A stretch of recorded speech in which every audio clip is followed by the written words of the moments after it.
Hi ನಮಸ್ತೆ, ಎಲ್ಲರೂ ಹೇಗಿದ್ದೀರಾ?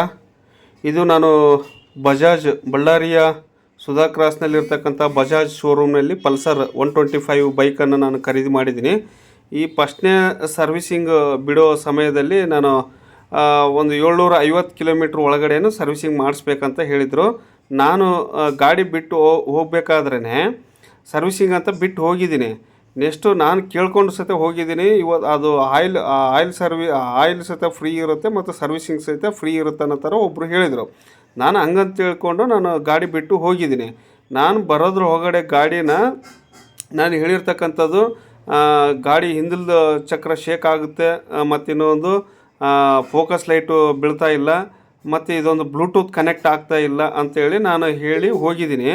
ಬಟ್ ಅಷ್ಟರೊಳಗಡೆ ನನಗೆ ಗಾಡಿನ ಅವ್ರ ಕಂಡೀಷನ್ ನನಗೆ ಹೇಳಬೇಕಾಯ್ತು. ಕಂಡೀಷನ್ ಏನು ಹೇಳ್ಬೇಕಾಯ್ತು ಅಂದರೆ, ನಿಮ್ಮೆದುರಿಗೆ ಆಯಿಲ್ ಚೇಂಜ್ ಮಾಡಬೇಕಾ ಬೇಡ, ಇಲ್ಲ ನನ್ನಷ್ಟು ನಾವೇ ಚೇಂಜ್ ಮಾಡಬೇಕಾ ಅಂಥೇಳಿ ಕೇಳಲಿಲ್ಲ. ಬಟ್ ನಾನು ಬರೋದ್ರೊಳಗಡೆ ಆಯಿಲನ್ನು ಚೇಂಜ್ ಮಾಡಿಟ್ಟಿದ್ದಾರೆ. ನನ್ನ ಪ್ರಕಾರ ಇವರು ಅದೇ ಆಯಿಲನ್ನು ಅವ್ರು ಹಾಕಿ ಸೆಟ್ ಮಾಡಿರ್ಬೋದು. ಅಂದರೆ ಅದೇ ಹಳೆಯ ಆಯಿಲೇ ಇರುತ್ತೆ, ನಮ್ಮ ಇಂಜಿನ್ ಆಯಿಲ್ ಅದನ್ನೇ ಹಾಕಿರ್ಬೋದು, ಇಲ್ಲ ಹೊಸ ಆಯಿಲ್ ಹಾಕಿದ್ವು ಅಂತ ಹೇಳ್ತಾರೆ. ಇಲ್ಲ CC ಕ್ಯಾಮ್ರಾದಲ್ಲಿ ಚೆಕ್ ಮಾಡ್ರಿ ಅಂತ ಹೇಳ್ತಾರೆ. CC ಕ್ಯಾಮ್ರಾದಲ್ಲಿ ಚೆಕ್ ಮಾಡೋಷ್ಟು ನಮಗೆ ಇರಲ್ಲ. ಬಟ್ ಇನ್ನೂ ಒಂದು, ಇದು ಹೊಸ ಗಾಡಿ ನಾನು ತೆಗೆದುಕೊಂಡು ಫಸ್ಟ್ನೇ ಸರ್ವಿಸಿಂಗ್ ತೆಗೆದುಕೊಂಡಿರೋದ್ರಿಂದ ಸರ್ವಿಸಿಂಗ್ ಯಾವುದು ಬಳ್ಳಾರಿಯ ಸುಧಾ ಸರ್ಕಲ್ನಲ್ಲಿರ್ತಕ್ಕಂಥ ಬಜಾಜ್ ಶೋರೂಮ್ನಲ್ಲಿ ಸರ್ವಿಸಿಂಗ್ ಅನ್ನೋದು ಏನೇನು ಸರ್ವಿಸಿಂಗ್ ಕೊಡ್ತಾಯಿಲ್ಲ. ಕೇರ್ಲೆಸ್ ಆಗಿ ಒಬ್ಬೊಬ್ಬರು ಬೇಕಾಬಿಟ್ಟಿಯಾಗಿ ಫೋನ್ಗಳನ್ನ ಇಟ್ಕೊಂಡು ತಿರುಗಾಡ್ತಿದ್ದಾರೆ. ಮತ್ತು ಕಸ್ಟಮರ್ನ ಗಾಡಿ ಯಾರು ತೆಗೆದುಕೊಂಡಿರ್ತಾರೆ ಅವರು ನಾವು ಇದನ್ನ ರಿಪೇರಿ ಮಾಡಿದ್ವಿ, ಇದನ್ನು ಸೆಟ್ ಮಾಡಿದ್ವಿ ಅಂತೇಳಿ ಯಾರೂ ಮುಂದೆ ಬಂದು ಹೇಳೋದಿಲ್ಲ.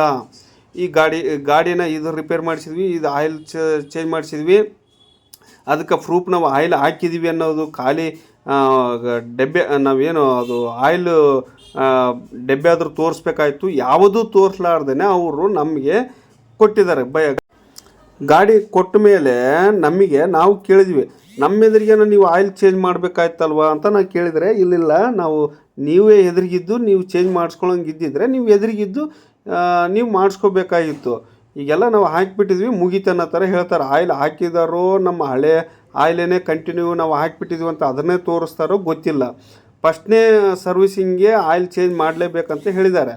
ನಾವು ಚೇಂಜ್ ಮಾಡ್ತಾರೆ ಅಂದರೆ ಅವರು ಫ್ರೀಯಾಗಿ ಆಯಿಲ್ ಹಾಕ್ತೀವಿ ಅಂತೇಳಿ ಹೇಳಿದರು. ಆದರೆ ಫ್ರೀಯಾಗಿ ಅಲ್ಲ, ನಮಗೆ ಏನಿದ್ರು ಜನರಲ್ ಚೆಕಪ್ ಅಲ್ಲದೇ ಮತ್ತು ಬೇರೆ ಇದಕ್ಕೆ ಯಾವುದೋ ಏನಾದರೂ ಬೇರೆ ಆಯಿಲು ಹಾಕ್ಬೇಕಂದ್ರೆ ಸತ ಅದಕ್ಕೊಂದು 80 ರೂಪಾಯಿ. ಮತ್ತು ಒಂದು ನಮಗೆ ಸೈಡು ಬಾಕ್ಸ್ ಇದೆ ನೋಡಿ, ಪಲ್ಸರ್ ಗಾಡಿಗೆ ನಾವು ಕಾಲು ಇಟ್ಕೊಂಡಿದ್ದೀವಿ, ಇದರಲ್ಲಿ ಒಂದು ವೋಚರು ಫಸ್ಟ್ನೇ ದಿನವೇ ನಮ್ಮ ಗಾಡಿಗೆ ಹಾಕಿರಲಿಲ್ಲ.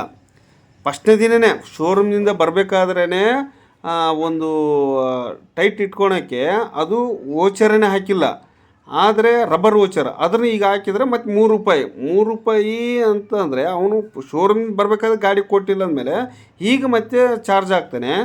ಸರ್ವಿಸಿಂಗ್ ಅಂತೂ ಅವನು ತೊಳಿಲಿಕ್ಕೆ ಬರ್ತಾಯಿಲ್ಲ, ಕೇರ್ಲೆಸ್ಸು, ಸುಮ್ಮನೆ ಬೇಕಾಬಿಟ್ಟಿಯಾಗಿ ಗಾಡಿಗಳನ್ನು ತೊಳೆದು ಕೊಡ್ತಿದ್ದಾನೆ. ಅದಕ್ಕೆ ಮತ್ತೆ ಆಯಿಲ್ ಪಾಲಿಷ್ ಮಾಡಿಕೊಡ್ಬೇಕು, ಆಯಿಲ್ ಪಾಲಿಷ್ ಸಹಿತ ಮಾಡಿಕೊಡ್ತಾಯಿಲ್ಲ. ಇವ್ರ ಕಂಡೀಷನ್ಗಳು ಏನಿದಾವೆ ಅಂದರೆ ಅಷ್ಟೊಂದು ಕಂಡೀಷನ್ಗಳು ಸುಮ್ಮನೆ ನೋಡಿ. ಇದರಲ್ಲಿ ಒಂದು ವೋಚರ್ ರಬ್ಬರ್ ವೋಚರ್ ಫಸ್ಟಿಗೆ ಬಂದಿರಲಿಲ್ಲ ಗಾಡಿಗೆ, ಹೊಸ ಗಾಡಿನ ಫಸ್ಟ್ನೇ ಸರ್ವಿಸಿಂಗ್ ಬಿಟ್ಟಿದ್ದೀನಿ, ಅದು ಈಗ ಚಾರ್ಜ್ ಮಾಡ್ತಿದ್ದಾನೆ. ಪ್ರತಿಯೊಂದು ಆಯಿಲ್ ಪಾಲಿಷ್ ಇಲ್ಲ, ಗಾಡಿ ನಾವು ಏನು ರಿಪೇರ್ ಮಾಡಿದ್ವಿ ಅಂತ ಅದನ್ನು ತೋರಿಸೋದಿಲ್ಲ. ಮತ್ತು ಬ್ಲೂಟೂತ್ ಕನೆಕ್ಟ್ ಮಾಡ್ರೆ ನೆಕ್ಸ್ಟ್ ಇದಕ್ಕೆ ನೆಕ್ಸ್ಟ್ ಸರ್ವಿಸಿಂಗ್ ಬರ್ತಾರಲ್ಲ ಅವಾಗ ಬರ್ರಿ ಅಂತ ಹೇಳ್ತಾನೆ. ಅಂದರೆ ಇವ್ರಿಗೆ ಎಷ್ಟು ಇದೆ ನೋಡಿ. ನಾವು ಒಂದು ಸರಿ ಎಲ್ಲ ಕೆಲಸ ಅದು ನಮ್ಮ ಟೈಮನ್ನು ಎಲ್ಲದು ಬಿಟ್ಟು ನಾವು ಇದಕ್ಕೆ ಬಿಟ್ಟು ಹೋಗಿರ್ತೀವಿ ಗಾಡಿನ. ಇವ್ರಿಗೆ ನೆಕ್ಸ್ಟ್ ಬಂದಾಗ ಮತ್ತು ಎಲ್ಲ ಬಂದು ಒಂದೇ ಸರಿ ಮಾಡಿಸ್ಕೊಂಡು ಹೋಗ್ಬೇಕಂತ ಬಂದಿರ್ತೀವಿ. ಇವ್ರಿಗೆ ಯಾವಾಗ ಅನುಕೂಲ ಆಗುತ್ತೆ ಅವಾಗೆ ಬರಬೇಕಂತೆ. ಇದು ಯಾವ ಥರ ನ್ಯಾಯ ನೋಡಿ ಫ್ರೆಂಡ್ಸ್. ಇದು ಬಳ್ಳಾರಿಯ ಸುಧಾ ಕ್ರಾಸ್ನಲ್ಲಿರ್ತಕ್ಕಂಥ ಶೋರೂಮು.